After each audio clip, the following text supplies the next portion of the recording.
Welcome everyone to another episode of Tutorial Tuesday. It's week 39, 2019. I'm glad that you're along with us.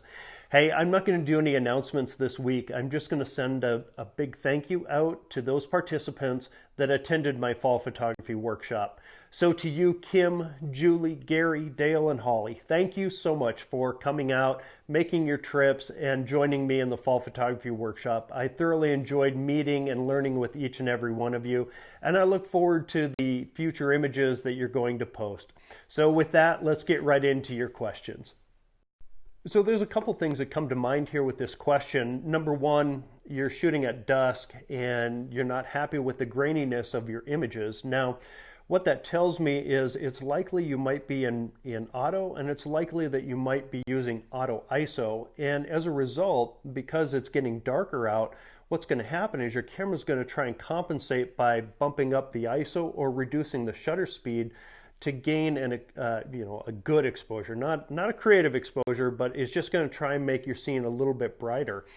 Now, a little bit brighter could be ISO 3200, and on a crop sensor camera, that could be pretty significant grain. So take a look at that, turn it into manual, go down to your lowest ISO setting, and then use a tripod as well, and you'll probably find that you'll have sharper and less grainy images.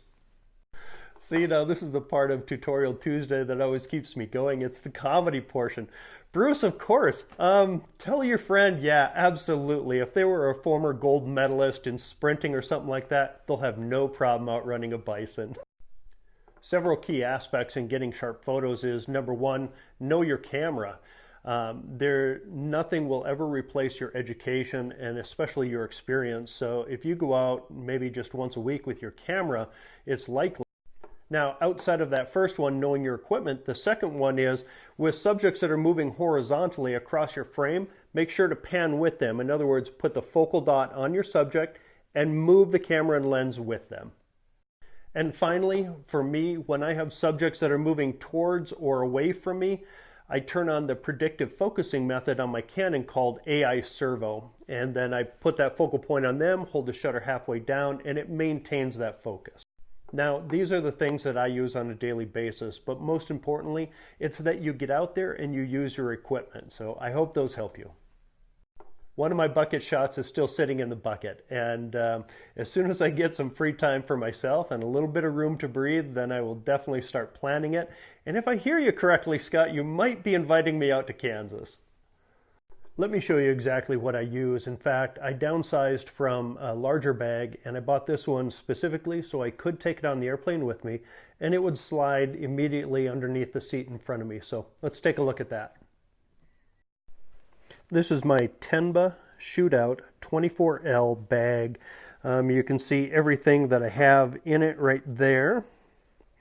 And closing the front cover has a zippered pouch here.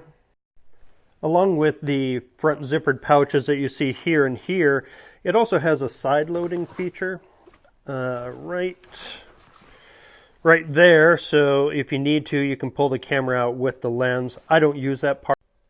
And finally, if you stand this up, I also have laptop access right here that fits my MacBook Pro very well. And like I said, it slides right in front of the seat in front. Now, along with all the access pouches and everything you see here, I've used this bag for a little over a year, and I would absolutely buy it again. Hands down, one of the best bags that I've owned.